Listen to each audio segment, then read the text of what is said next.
Hey guys, it has been a while. Welcome back. It has been, I think, a month. I'm pretty sure the last video that I filmed was my February reading wrap up. And it is now the end of March, and technically I should be filming another reading wrap up right now, but I just don't really want to. So instead of doing the typical wrap up where I talk about every single book that I read and give a summary, I'm just gonna kind of be chatting about the books that have been at the forefront of my mind recently, the books that really made an impact on me this month. However, I do want to give a very quick rundown of all the books that I read this month, and I'm so sorry if you're interested in hearing more about any of them and I don't talk about them further. If you want to chit chat with me about it, feel free to leave a comment or message me anywhere, but I'm only going to be talking about a few books today because I think a lot of the books that I read in March were kind of misses in my opinion.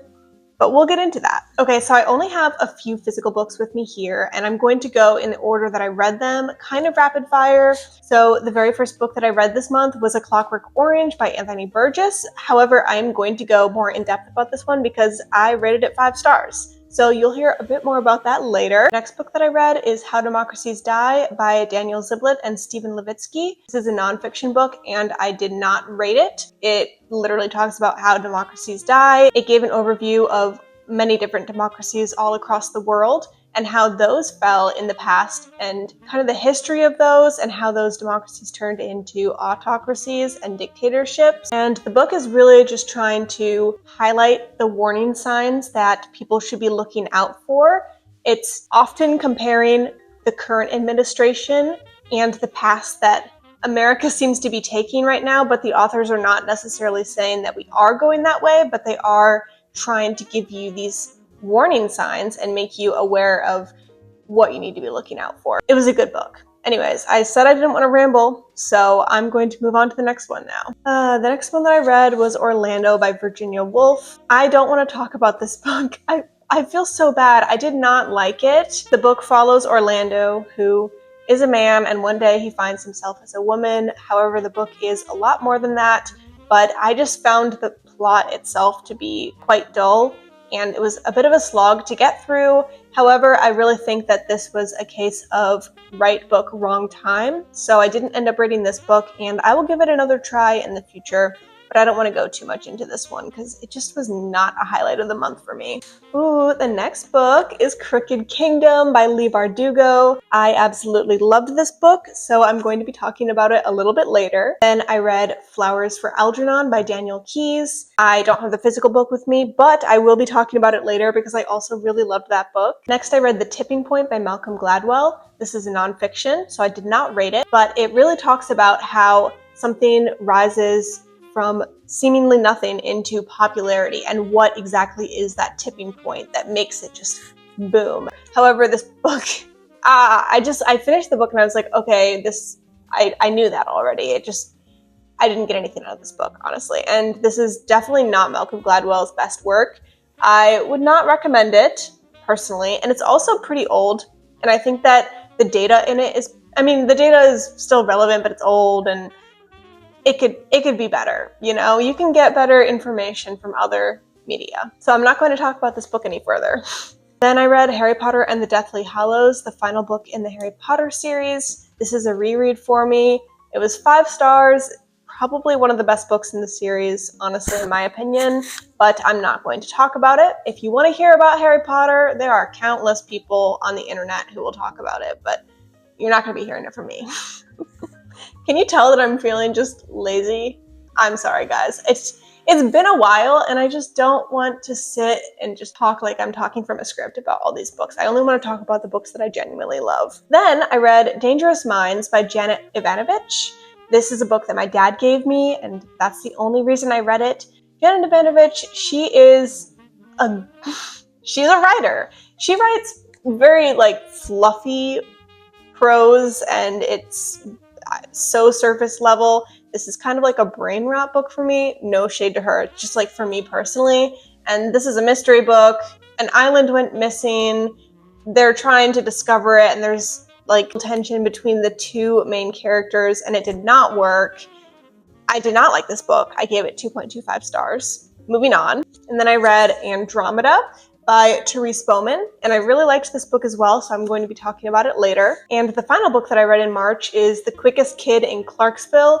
This is actually a children's picture book, and I just picked it up because I'm currently living in Clarksville, and it's about Wilma Rudolph, who was a 3-time gold medal winning Olympian. She was the fastest runner in the world at one point, and I just wanted to learn a little bit more about her and about Clarksville, and it was just a very cute little children's book, but I'm not going to talk about it any more than that. So that was 10 books that I read in March. Very rapid fire. I don't even know if I accomplished what I was trying to go with there. I kind of just wanted to give a list of everything that I read, and I still ended up blabbing. So anyways, I'm going to blab a little bit more now. Okay, so I'm going to be talking about my 4 favorite books of the month.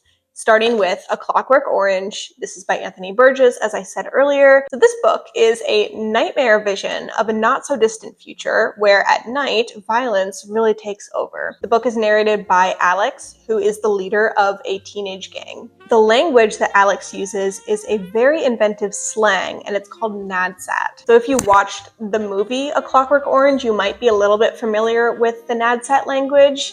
However, in the book, it is very tricky to get into at first. Maybe I'll put some passages on the screen just so you can see the kind of writing that is in this book. It's definitely an adjustment that you need to learn how to get into. That's a really, really short description of this book and just a very small crumb of the plot.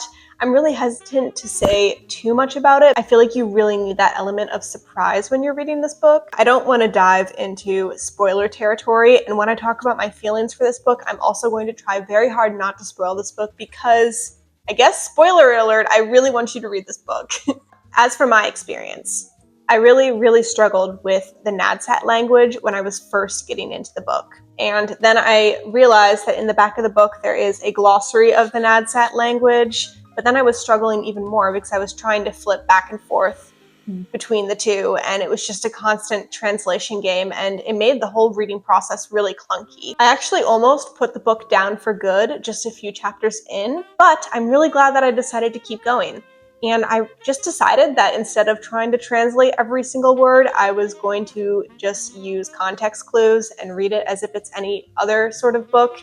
And that really changed the game for me, and it made it so much more enjoyable. I actually think that by throwing the reader so deep into the nadsat language in the very first portion of the book, it was a great trick on the author's side of things because you're really just confused in the beginning, and all these violent acts are happening. Alex is doing some pretty terrible things with his gangs, but it's kind of shielded by the language, and you don't exactly know how bad these things are that they're doing. So yeah, we are kind of shielded from the violence with that language barrier. And then further into the story, it almost causes us to sympathize with Alex more because we don't fully realize all the bad stuff he was doing, which I just think that was such a genius thing for the author to do.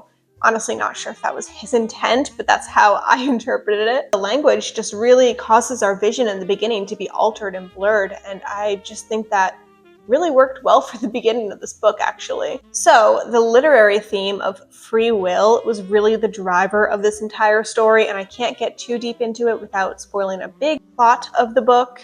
I think that Alex was such a genius choice of a narrator to take the wheel for the points that Anthony Burgess was trying to make in this book. Because he's such a violent person, we're trying to root for him in a way because there's a big theme of government control over him. Not just him, but kind of everyone.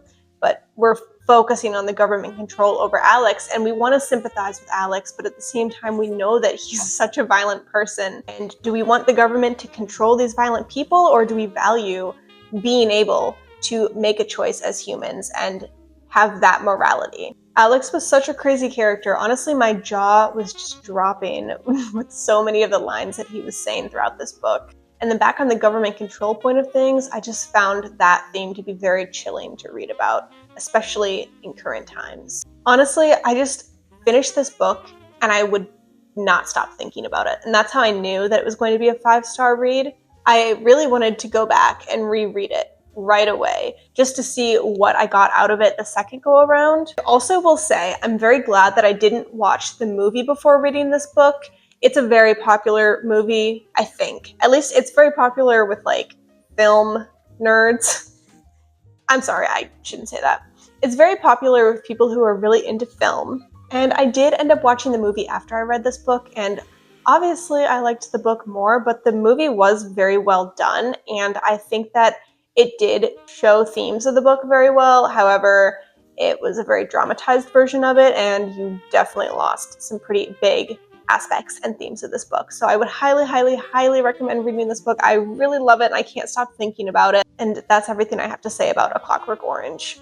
Next book, Crooked Kingdom by Leigh Bardugo. This is the second and final book in the Six of Crows duology. Again, I can't really dive too deep into the plot because this is the second book, and I don't want to give anything away from the first one if you haven't read it yet. But I just think that you should know that the lively group of found family outcasts are once again taking on another huge heist that really puts them in some life or death scenarios. Guys, I just love, love, love, love this duology.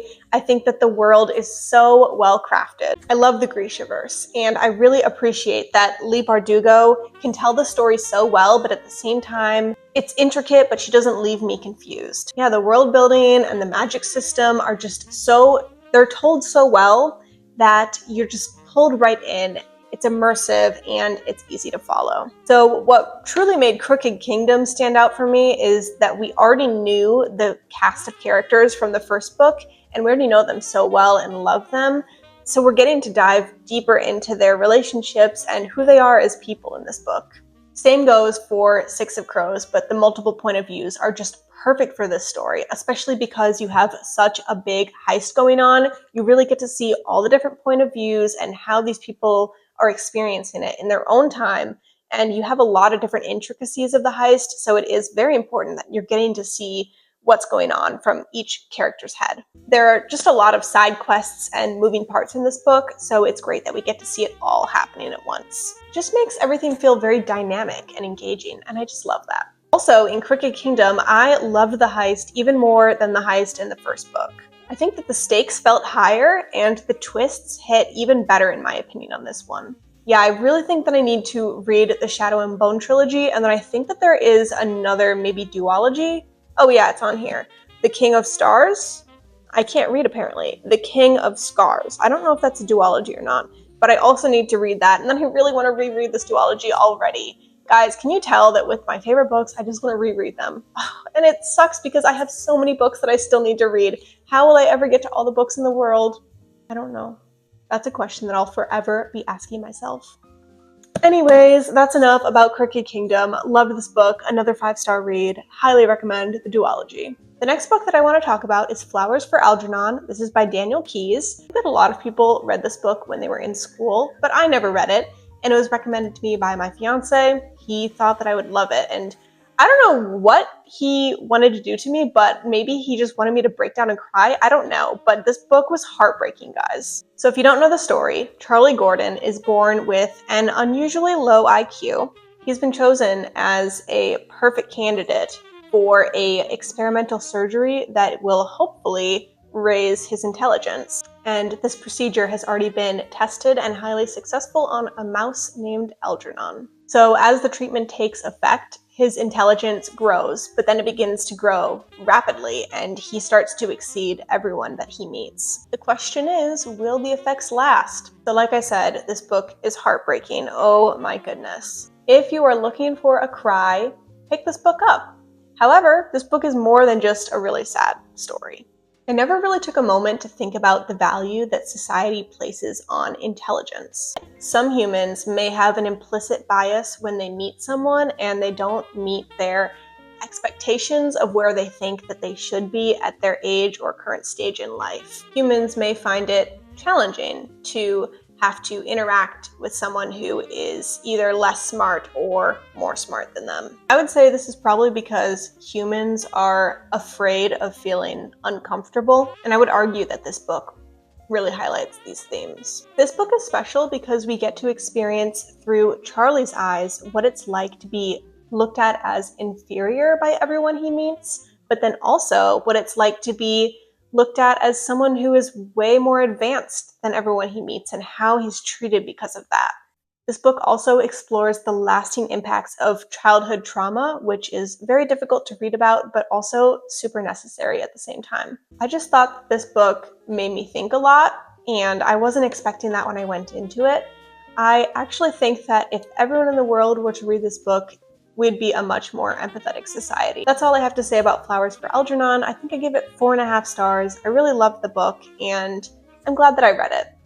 The next book that I want to talk about is Andromeda. This is by Therese Bowman, and it is a translated piece of fiction. I believe the original language was Swedish, and it was translated by Marlene Delargy. So I want to read the plot from the inside cover because I don't want to accidentally give away too much. I went in blind, and I think that it's good that I did because if I knew a little bit too much about it, it wouldn't have had the same effects. So this is all that the book wants you to know based off the inside cover. The publishing house is anchored like a ship along Stockholm's main street, a large, bright building with an impressive rooftop terrace.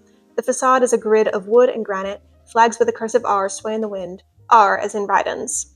A young woman starts as an intern in this venerated institution and over many years gains more and more responsibility for its authors and books, all under the supervision of Gunnar, publishing director of Andromeda, the most prestigious imprint behind the finest literature. Over time, their relationship transforms into something neither of them can truly define. Perhaps built on mutual trust, or is it something else? With gorgeous, understated prose, Therese Bowman deftly explores how work bleeds into our personal lives and the consequences of leaving behind old ways of doing business. This book was truly a homage to how work really takes over and seeps into our life. The book also offered an insight into workplace relationships, how we perceive them, how others perceive them, and how they define us. The book also talked about settling where we are simply because it's the easy thing to do, not necessarily because it's what we want to do. So I will say that when I first started this book, it really dragged for me in the beginning. I was having a bit of a hard time connecting with the main character. I didn't know where it was going. But then at some point, it really started to all come together. And then we hit something major that happens in the book, and it left me like, what is going to happen? We're only halfway through and something huge just happened. And then the book completely switches into something I was not expecting. And I loved that. I love that the author went that way with this book. And I can't say what it is, but you just need to read it to find out. It was just so special to read about. I was also super surprised that halfway through the book, that was our first time learning the female main character's name. And I didn't even realize it until it happened. I'd just been reading the whole book and I didn't even know her name. It feels like usually we need to know that very specific detail to really get to know a character, but I was getting to know her slowly and gradually over time. However, when I learned that name, I felt like that name almost defined her and made everything click, which is crazy to say. But this book was very special to me because there was a lot of really beautiful prose. There were a lot of single lines that really hit me like a sucker punch to the gut. And if you are a big fan of that, I would recommend picking up this book for that reason. It wasn't necessarily the story that I loved in this book, but it was just a lot of the lines that really sat with me. There was actually one passage in here that just made me gasp out loud when I was reading it. And if you don't mind, I want to read it to you. It's a little bit long, so if you don't like listening to me talk, feel free to skip. But you've already watched to this point, so you may as well stick around for this quote because it's so beautiful. And sorry, it is a little bit long. It is easy to believe that romantic love is the high point of life. I once thought so too. That's what came across in the books I read. However, few of the most memorable moments in my life have played out within the frame of romantic love. Few of the real encounters with another person. Sometimes it has seemed to me that love almost has the opposite effect. As soon as you have conquered someone or allowed yourself to be conquered and gotten used to the situation, a situation without any uncertainty, a situation where everything is out in the open, then the desire to let someone further in disappears. To dig deeper within yourself for the sake of another person, to dig deeper into her, it then becomes easier to stay on exactly the same level. No one wants to hear about new darkness or perversions from someone with whom you have a joint mortgage. That kind of thing is reserved for the time before, the time when you are still in a negotiation phase. That is probably why new people are so tempting. Not necessarily for their own sake, but for yours. The new and the fleeting offer a chance for you yourself to become new. A chance to be seen as you want to be seen. Maybe as the person you really are. A fragment that contains more truth than the whole. There were a lot more lines than that, but that one just really hit for me for some reason. I mean, I could talk about why, but I don't want to. That's all I'm going to say about Andromeda. So thanks for listening to me yap. And that's actually all the deep dives into the books that I wanted to talk about. I'm still in the mood for talking though, so I think I'm actually going to talk a little bit about the books that have just been on my mind and I see myself gravitating towards in the month of April. So think of this as sort of an April TBR. Sorry guys, we're just chatting. This might be a bit of a longer video, I'm not really sure. I have a lot of them physically here with me now, and that is because this is the last full month that I'll be living here.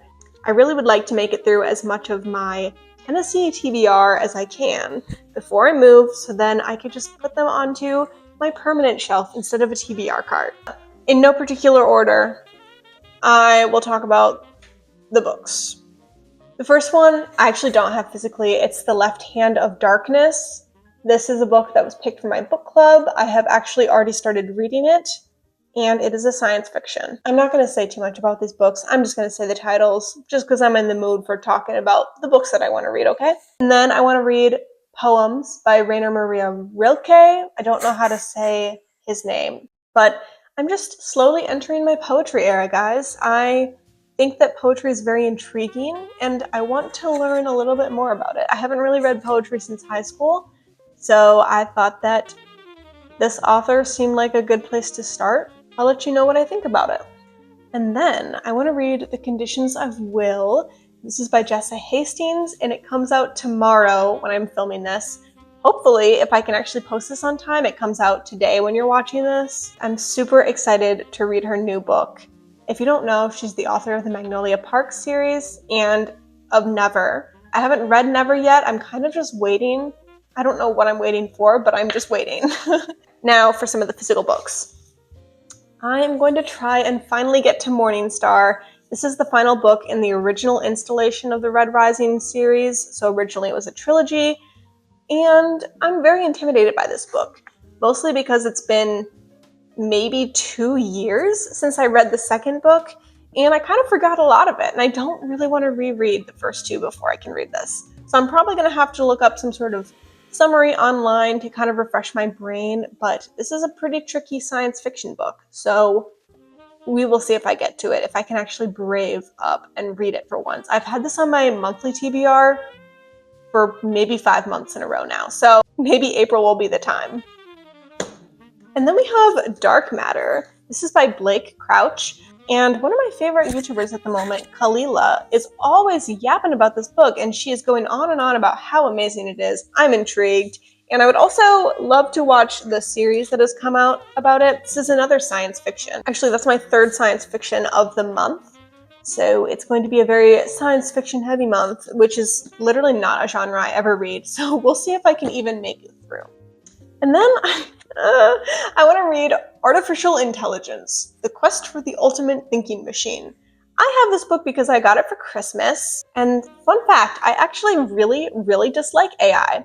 However, I think that April would be a really good time for me to read this book because I have to give a presentation at a leadership seminar for my company, and the president of the company really wants us to delve into AI and embrace new technology, and I'm going to try and open my mind a little bit to AI because I'm supposed to be a spokesperson as one of the youngest people at the company, so maybe I should be more positive about it. Not sure if this is the book for me to learn about it, but we'll see. And then also on the AI side of things, this is another science fiction. I want to read Service Model simply because it was recommended to me by my boss. Well, my old boss, but I'm going to see my boss at this conference, and I want to be able to say, hey, I read the book that you recommended to me. And then we have another book that I've been talking about reading for months, and that is Lolita. I've had this on my bookshelf forever, and I just really love Russian literature. And I've heard some really great things about this. I know that the story is kind of twisted, very twisted, but we'll see if I can get to it in April. I also want to read Great Big Beautiful Life by Emily Henry. I know that releases at some point in April. I want to say it's April 22nd off the top of my head, but I will definitely be going to the bookstore the day that it releases and getting that book. And then my nonfiction book of the month would be Humble Pie, When Math Goes Wrong in the Real World. Got this as a gift, and I'm very excited to read it. And I think I'm going to be reading The Rabbit Hutch sooner than later. I've also had this book on my physical TBR for a while, and I got a Skip the Line audiobook copy on Libby. I have that right now, but I only have it for 7 days, so I'll be reading that pretty soon. And then finally, we have 2 long/intimidating books, and I do not expect to finish these books in April, but I would like to at least start them. Number 1 is East of Eden by John Steinbeck. I want to read this with the Game of Tones book club with Carolyn, Marie reads, and Emmy reads. And I've heard some wonderful things about East of Eden, and I've only read Of Mice and Men by John Steinbeck, but I have my copy ordered from the used bookstore coming my way. I'm very excited to start that one. That one is 601 pages, by the way. But this one is thick. This one is 1,188 pages. Could you guess what it is? It's Atlas Shrugged by Ayn Rand. A very controversial book. I don't know a ton about it, but my current boss recommended this to me with the warning that it's very controversial. But she said it's one of her favorite books. So I want to give it a shot, and she's not going to be my boss for much longer, so I have like a month and a half to read this book. So we'll see.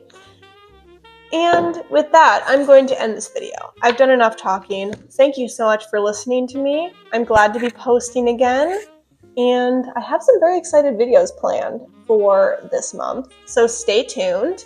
If you have anything that you want to say to me, or you want to say about these books, or just tell me that I'm crazy for wanting to read this much in April, let me know in the comments below. Thanks for sticking around, and I will see you in the next one. Bye!